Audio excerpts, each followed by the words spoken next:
So hey guys, welcome back to an another video. तो अगर आप भी रॉ फुटेज की तलाश में निकले हैं आई मीन यूट्यूब पर, तो इस वीडियो को देखने के बाद आपकी ये प्रॉब्लम सोल्व हो जाएगी। Because in this video I will share raw footage for editing practice with download link. पिछली वीडियो में मैंने आपको मिस्टर बीस्ट की रॉ फुटेज दी थी। अगर आपने वो वीडियो नहीं देखी तो इस वीडियो के डिस्क्रिप्शन में मैंने उस वीडियो का लिंक दे दिया है, आप चेकआउट कर सकते हैं। एंड अगेन इस वीडियो में मैं आपको ईमान गज्जी की रॉ फुटेज देने जा रहा हूँ। पहले आप देख लें, बाद में बताऊंगा कि कैसे आप इसे डाउनलोड कर सकते हैं।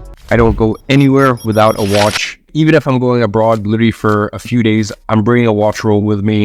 Watches are something that I've been infatuated with from the time I was 8 years old when I bought my first Timex from 15 pounds. I remember I got it from Argos here in London, saved up for a couple weeks for it. And my watch collecting journey really started when I was 18 and I bought my first Rolex. So at this point, I've probably owned 50 plus watches.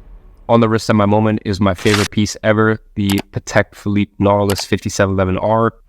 If I had to have one watch for the rest of my life, it would be this. Download करने से पहले आप channel को subscribe कर सकते हो and video को like कर सकते हो, क्योंकि इस चैनल पर आपको और भी रॉ फुटेज देखने को मिलेंगी जो आप इन वीडियो को एडिट करके अपना पोर्टफोलियो भी बना सकते हैं और क्लाइंट गेन कर सकते हैं। तो यार चैनल को सब्सक्राइब कर देना। एंड अगर आपको इस एडिटिंग का ट्यूटोरियल चाहिए तो आप मुझे कमेंट बॉक्स में बता सकते हैं, तो मैं उस पर भी वीडियो बना दूंगा। तो डाउनलोड करने के लिए आपको वीडियो को डिस्क्रिप्शन में चले जाना है, वहाँ पर मैंने गूगल ड्राइव लिंक दे रखी है, आप उस पर क्लिक करके इजीली रॉ फुटेज को डाउनलोड कर सकते हैं। तो आज की वीडियो में बस इतना ही था, तो मिलते हैं हम अपनी अगली वीडियो में, तब तक के लिए बाय।